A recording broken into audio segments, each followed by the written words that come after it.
මේ ගැටලුව බලන්න ප්‍රශ්නාර්ථ සලකුණු සහිත ස්ථානයට යෙදිය යුතු සංඛ්‍යාව සොයන්න. එතකොට පළවෙනි වම් පැත්තේ තියෙනවා 8, මැද තියෙනවා 27, දකුණු පැත්තේ තියෙනවා 3.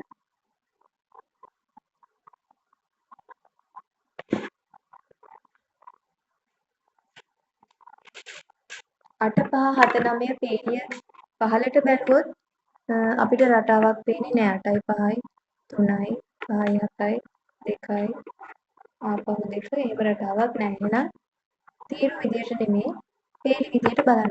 8යි 27යි 3යි බැලුවොත් 8 වරක් 3 24යි 24ට ආපහු දකුණු පැත්තේ තියෙන ඉලක්කම 3ක් එකතු කරොත් 27යි. දෙවෙනි පේලියත් බැලුවොත් 5 වරක් 6 30යි නැවත 6ම 30ට එකතු කරොත් 36යි. තුන්වෙනි පේලිය 7 වරක් 3 21යි 21ට නැවත 3ක් එකතු කළොත් 24යි. අන්න එහෙනම් ඒක තමයි සංඛ්‍යා රටාව. එහෙනම් 9 වරක් 6 54යි 54ට 6ක් එකතු වුණොත් 60යි.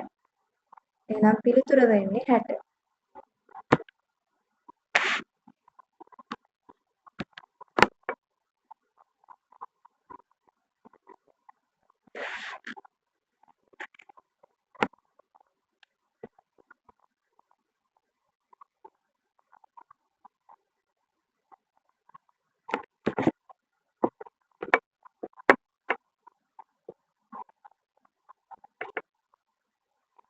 ඊළඟට ප්‍රශ්නය 22. නිවැරදි පිළිතුර තෝරන්න. අපිට මුලින් උදාහරණ 60ක් දීලා තිනවා. මේ හැඩතල තුන තිබ්බහම මේ රූපය තමයි පෙන්වුම් කරන්නේ කියලා.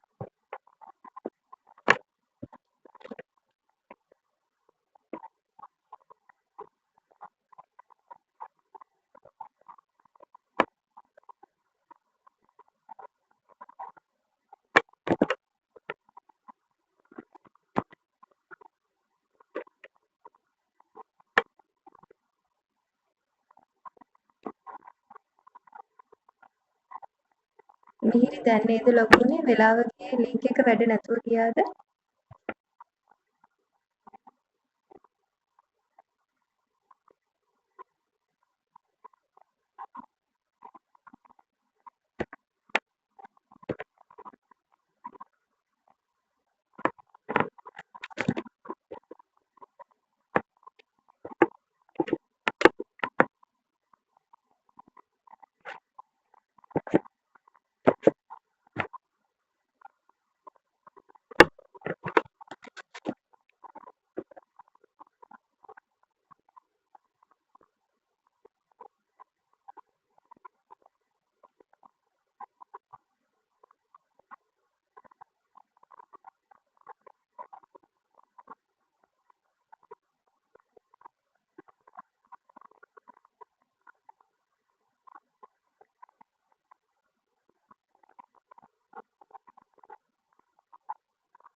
මේ ප්‍රශ්නයේ පිළිතුර හැඩතල බැලුවම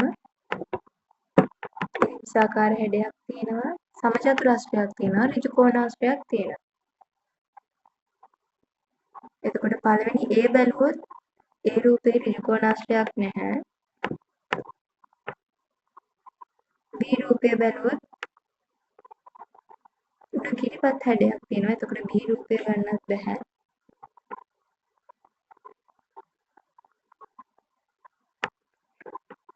C රූපය බැලුවොත් එතනත් ඍජු කෝණාශ්‍රයක් නැහැ. එතකොට හතරවෙනි D බැලුවොත් හැඩතල පිහිටුම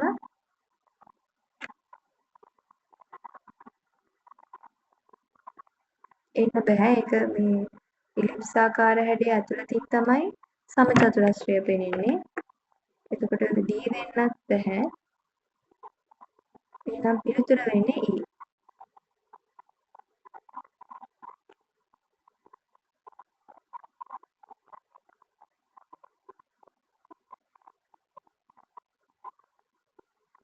අපි යමු ඊළඟ ප්‍රශ්නෙට.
මොකද්ද පිළිතුර වෙන්නේ? සංඛ්‍යා කොටු ජාලයක් තියෙනවා මෙහි. සෑම පේලියකම හා සෑම තීරයකම අනුයාත සංඛ්‍යා පහක් තමයි අඩංගු වෙලා තියෙන්නේ. හොඳට බලන්න. අනුයාත කියන්නේ එක ළඟ. අනුයාත සංඛ්‍යා පහක් තමයි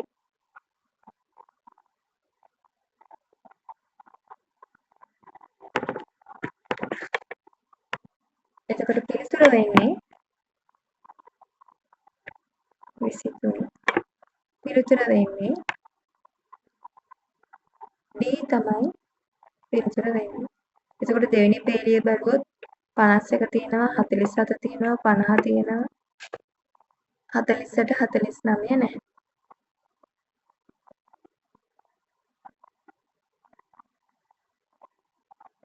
එතකොට තුන්වෙනි තීරයේ තුන්වෙනි තීරයේ 49 තියෙනවා 45 තියෙනවා 46 තියෙනවා 47 තියෙනවා 48 නැහැ. එහෙනම් එතනට එනවා 48. පස්වෙනි තීරය 44 තියෙනවා 48 තියෙනවා 45 තියෙනවා 46 තියෙනවා.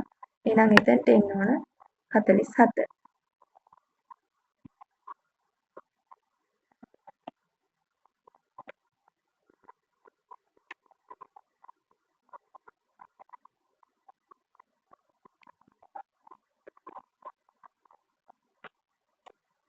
ඒ විදිහට බැලුවොත් පිළිතුර වෙන්නේ D.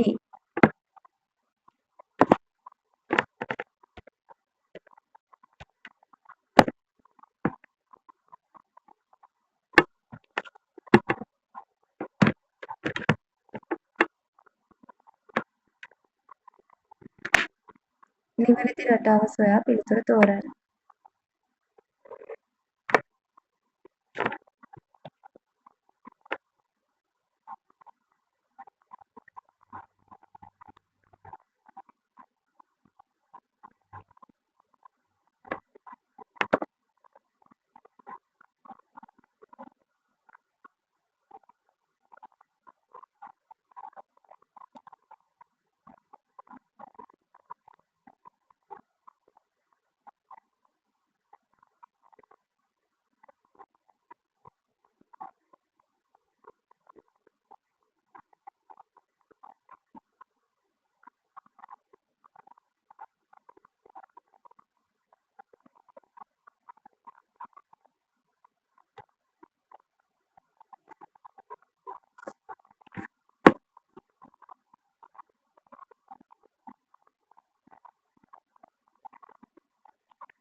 ඒ රටාව අනුව බලන්න පළවෙනි රවුම රේඛාව තිරස්ව තියෙද්දි හරහට තියෙනවා. එතකොට පළවෙනි එකට තියෙන එකම තමයි අපේ පළවෙනි ප්‍රශ්නාර්ථයටත් එන්න ඕන.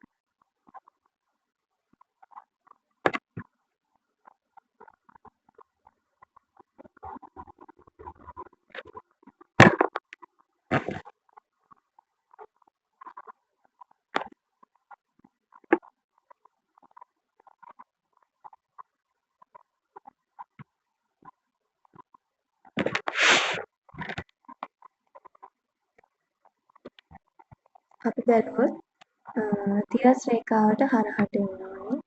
එහෙනම් පළවෙනි ප්‍රශ්නාර්ථයට මේ වගේ එන්න ඕනේ. දෙවෙනි රූපයට අපිට දීලා තියෙන උදාහරණයේ තුන්වෙනි වෘත්තය වගේ. එහෙනම් එතනට තිරස් රේඛාවක් එන්න. තුන්වෙනි එකට සිරස්ව තියෙනවා නම් එතකොට උදාහරණයේ හතරවෙනි වෘත්තය වගේ. එහෙනම් අපිට දකුණට පැලඳු රේඛාවක් එනවා. හතරවෙනියට තියෙන තිරස් රේඛාවක්. එහෙනම් පළවෙනි වෘත්තය වගේ වමට ඇලවුණු රේඛාවක් එන්න ඕන. පස්වෙනියට තියෙන්නේ දකුණු අතට ඇලවුණු රේඛාවක්. එහෙනම් උදාහරණයේ හරියට තුන්වෙනි වෘත්තය වගේ. එහෙනම් එතනට එන්න ඕන අපිට. මෙතන ඇලවුණු රේඛාවට තියෙන්නේ තිරස් රේඛාවක්. එහෙනම් අපිට ප්‍රශ්නාර්ථයට එන්නේ එතන තිරස් රේඛාවක්. අවසාන එකත් අපේ පළවෙනි වෘත්තය වගේ තිරස් රේඛාවට එන්න ඕන වම් පැත්තට ඇලවුණු රේඛාව. එහෙනම් මෙතන මේ විදිහට පිළිතුර තියෙන්නේ පිළිතුර A. එතකොට මේ විදිහට පිළිතුර දෙන්නේ පිළිතුර A. ගොඩක් වෙලාවට දැන් කාල වේලාව ඉතුරු කරගන්න නම් අපිට මෙතන හැම එකක්ම අඳින්නවට වඩා අපි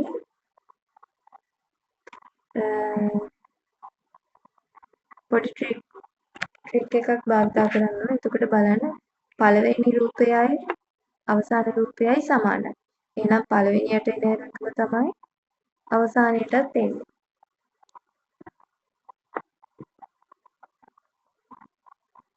පළවෙනි දෙකම. පළවෙනි මේ රූප දෙකත් අවසානයේ රූප දෙකත් සමානයි. එතකොට එහෙනම් පිළිතුරු වල බලන්න එකම රූප දෙක මුලයි අගයි තියෙනවද කියලා. එතකොට නැති පිළිතුරු අපිට අයින් කරන්න පුළුවන්.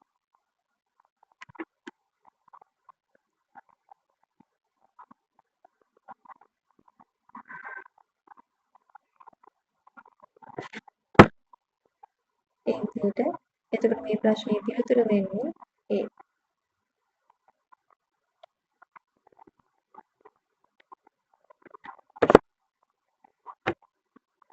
ඊළඟට 25 ප්‍රශ්නය 25. අපි එතකොට පටන් ගත්තේ 16 වෙනි ප්‍රශ්නේ අද 15 වෙනි දිනවලනේ IQ අද ප්‍රශ්න IQ ප්‍රශ්න 10ක් කරා සාමාන්‍ය දැනුම ප්‍රශ්න 15ක් කරා.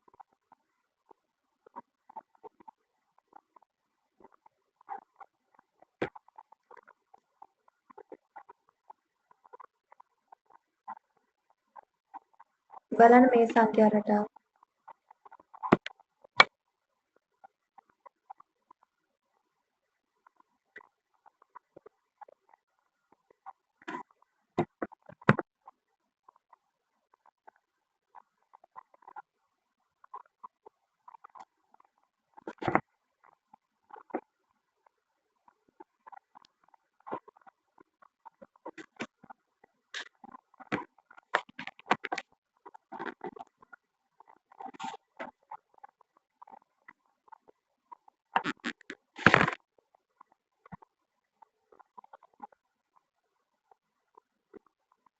හොඳට බලන්න අපිට 14 21 36 ඒ සංඛ්‍යා තුන වෙනම බලන්න. එතකොට ලොකු සංඛ්‍යා දෙකේ වෙනසක් තියනවද? එහෙමනම් මේකේ ඉලක්කමෙන් ඉලක්කම වෙනසක් තියනවද? සම්බන්ධයක් තියනවද කියලා බලන්න.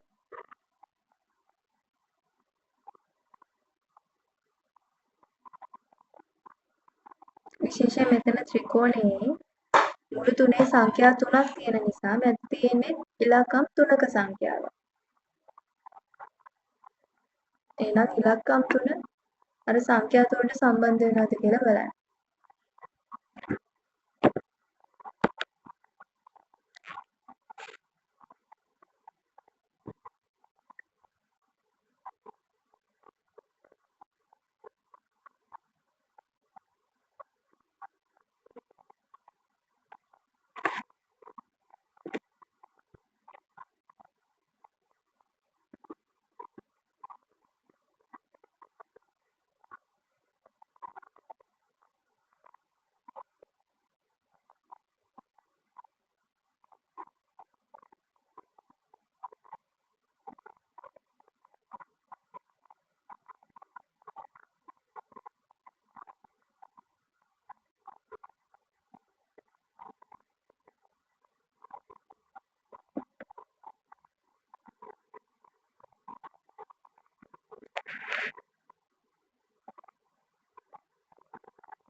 මේ ප්‍රශ්නේ බලමු.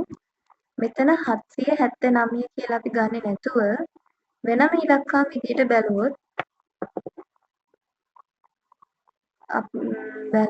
14 කියන්නේ 7 ගුණාකාරයක්. 21 දැක්කහම හිතෙන්න ඕනේ 21ත් 7 ගුණාකාරයක්. එතකොට 36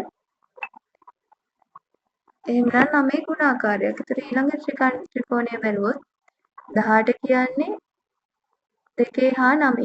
එතකොට 9 ගුණාකාරයක්. 6 කියන්නේ 2 හා 3. දැන් මෙතන 3 නැති හින්දා 2 ගුණාකාරයක් කියලා ගන්න පුළුවන්.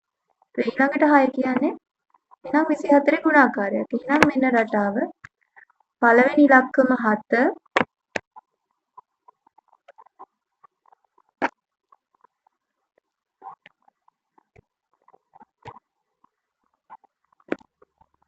පළවෙනි ඉලක්කම 7 දෙකෙන් ගුණ වෙලා තමයි 14 ඇවිල්ලා තියෙන්නේ.